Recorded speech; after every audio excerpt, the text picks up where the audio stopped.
Cześć, witam Was Energik w kolejnym odcinku To było grane. Dzisiaj troszkę zmienimy temat, ponieważ już trochę mi przejadły się te wszystkie przygodówki. Dotkniemy tematu troszkę może mniej znanego, ponieważ nie do końca lubię takie gry, aczkolwiek gra, o której opowiem, jest dla mnie naprawdę niesamowitą grą. Nie lubię po prostu gier samochodowych, ale niektóre tytuły potrafią mnie zafascynować i zachwycić i dzisiaj opowiem Wam o takiej grze.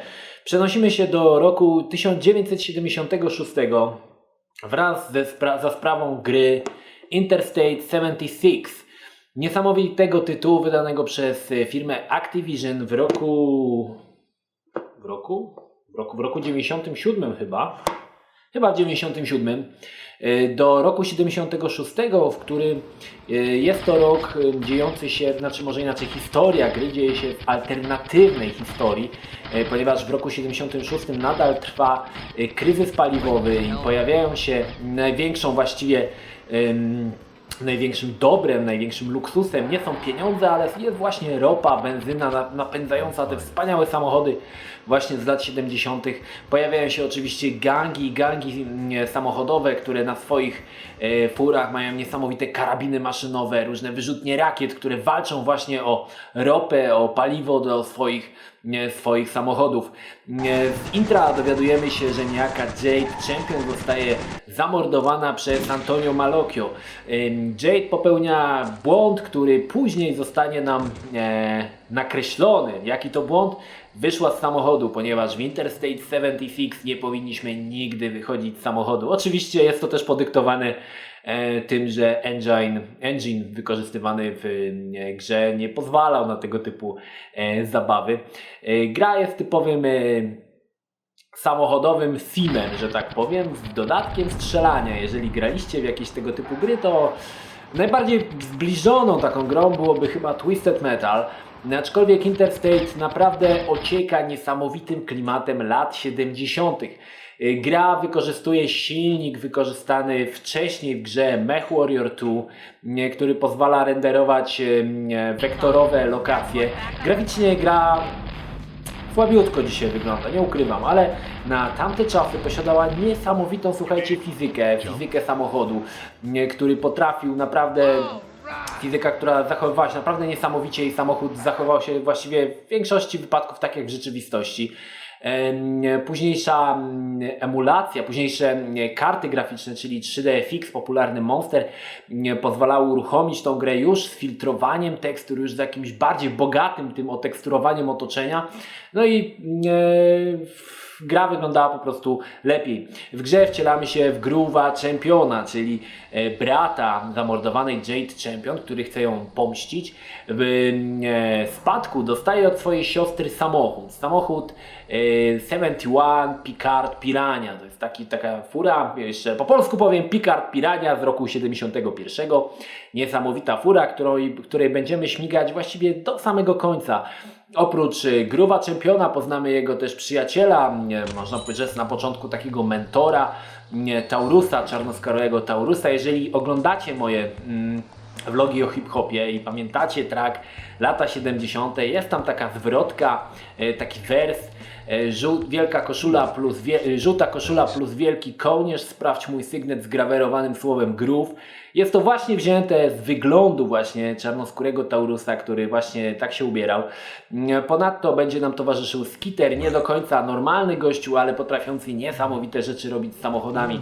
Cała nasza trójka, kolektyw wesołych mutantów, będzie przemieszczał się po Stanach Zjednoczonych, wykonując przeróżne naprawdę ciekawe misje, walcząc z napotkanymi innymi użytkownikami drogi, zbierając potem części z rozwalonych samochodów, no i oczywiście starając się pomścić śmierć Jade Champion. Sama gra, tak jak mówię, jest typowym simem. Jeździmy samochodem, możemy wrzucać różne widoki z zewnątrz.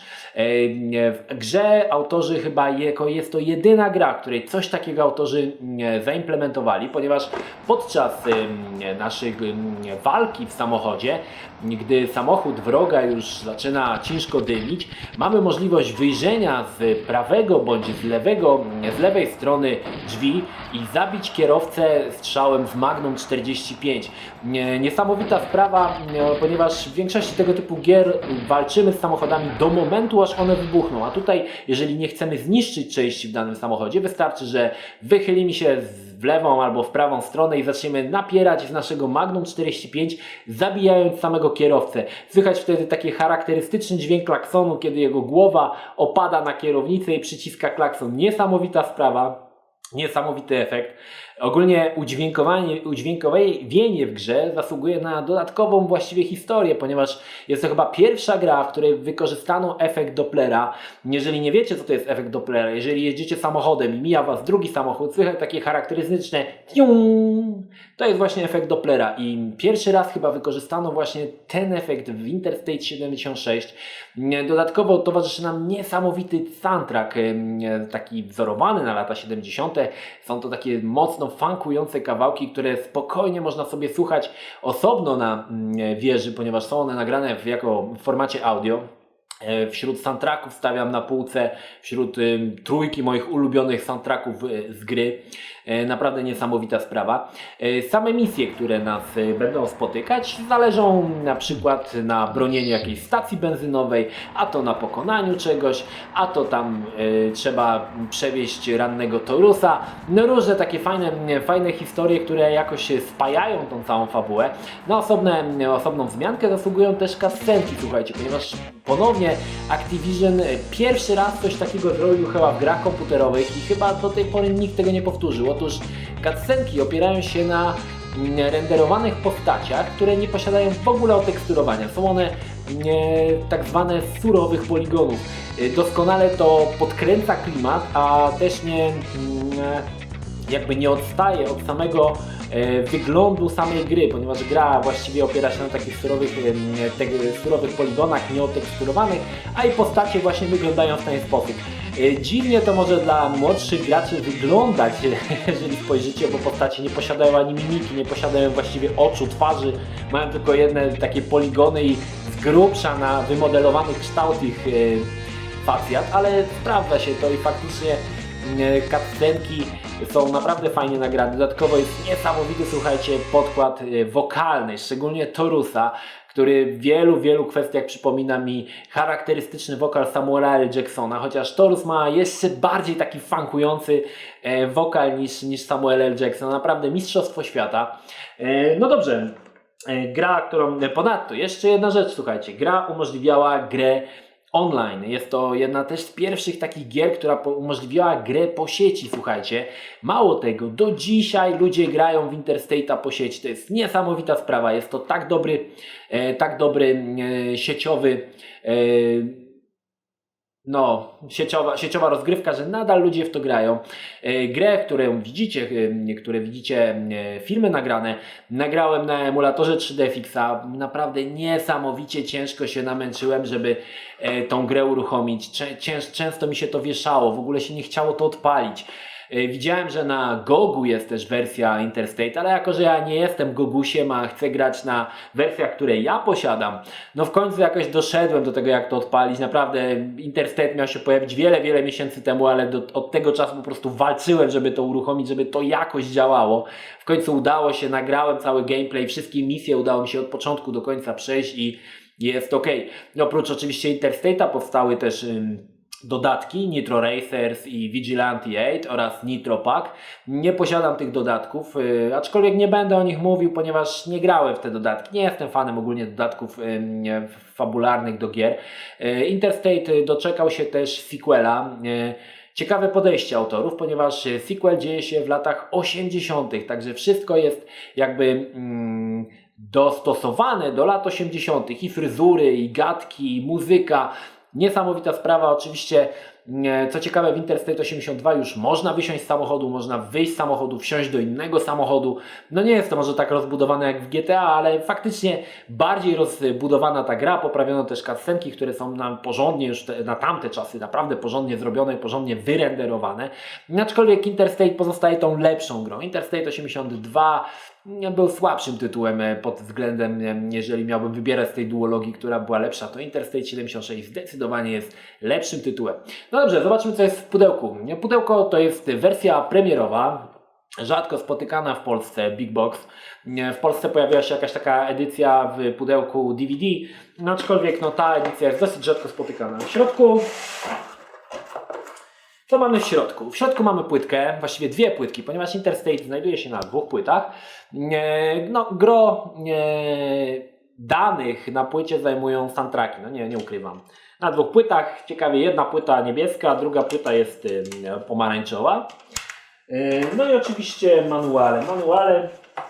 Pierwszy mamy taki dosyć, no powiem szczerze, dosyć taki manual potężny odnośnie właśnie samochodów. Wszystkie samochody, które w grze się znajdują, są odzwierciedleniami prawdziwych samochodów, które istniały, czy też no jeszcze może istnieją w czasach rzeczywistych, nie w czasach naszych, znaczy w naszej historii. Także nie są to jakieś samochody wymyślone, tylko są to faktycznie prawdziwe fury, jakie możemy spotkać, no może nie na polskich ulicach, ale na amerykańskich ulicach jak najbardziej.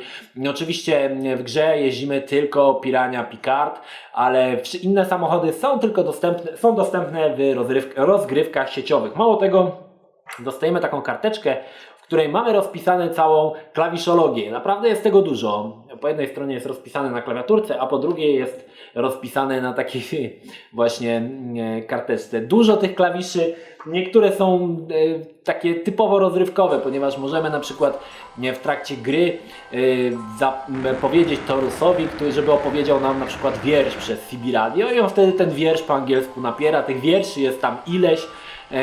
Całkiem fajnie się tego słucha, jego charakterystyczny głos naprawdę pozwala cieszyć się tym, co on tam opowiada. Oczywiście są to jakieś takie wiersze, wiadomo, tam z dupy, ale ogólnie bardzo fajna sprawa. Też dosyć niespotykaną rzeczą w Interstate jest to, że możemy wyłączyć też silnik, słuchajcie, w trakcie gry, na przykład gdy naprowadzana jest na nas samonaprowadzająca się rakieta wystrzelona z helikoptera, możemy wyłączyć silnik i wtedy ta rakieta traci cel i gdzieś uderza obok. To jest taka ciekawostka, wiele osób o tym nie wie, ale można faktycznie tak zrobić i można z tego oczywiście korzystać. No, kochani, jak dzisiaj prezentuje się Interstate, czy warto w niego grać?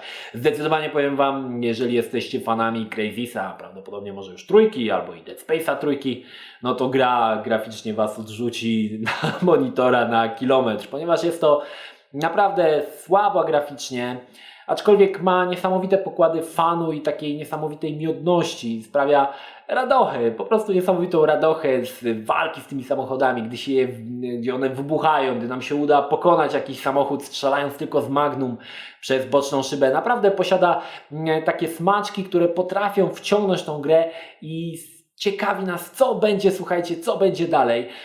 Tak jak mówię, no gra jest trudna do odpalenia, jeżeli chcielibyście jednak w nią zagrać, zalecam Wam ściągnięcie gry z GOG-a, gdzie po prostu ona się zainstaluje, ponieważ jeżeli macie Windowsa 7 bądź wyżej 64-bitowy, to nawet Wam się to nie będzie chciało zainstalować, ponieważ instalator korzysta z jakiegoś 32-bitowego systemu, który nie jest rozpoznawalny, znaczy on nie rozpoznaje po prostu Windowsa 64-bitowego, także jest tutaj już pewien problem.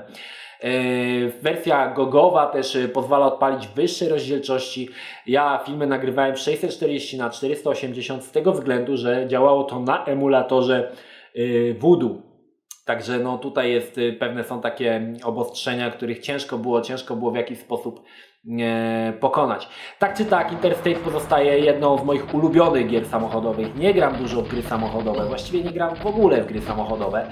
Aczkolwiek Interstate naprawdę mnie zachwycił niesamowitą fabułą, właściwie świetnym dźwiękiem, świetną muzą i takim świetnym feelingiem lat 70., który zawsze lubiłem, ale o tym możecie się dowiedzieć z kawałka Graj te hip-hopy lata 70., że byłem zafascynowany tym i ta gra właśnie trafiła dokładnie w moje gusta i zaspokoiła moją potrzebę znania poznania szerzej tych lat 70. No cóż, jeżeli jesteście fanami samochodów z lat 70., strzelania, zapraszam Was do Interstate 76, jednakże pamiętajcie, postarajcie się dostać tą wersję z GOG-a. Unikniecie wielu rozczarowań i wielu nerwowych sytuacji. To tyle. Pozdrawiam Was, Energik, mam nadzieję, że Wam się podobało. Przypominam jeszcze dodatkowo o trwającym nadal konkursie na mema. Musicie poszukać na moim kanale. Zapomniałem w innych filmach o tym wspomnieć, ale nadal przypominam, że jeszcze ten konkurs trwa. Jeżeli chcecie wygrać płyty, no to zapraszam Was do stworzenia mema i wysłania go do mnie na maila. To tyle, pozdrawiam Was Energik, trzymajcie się, do następnego, cześć!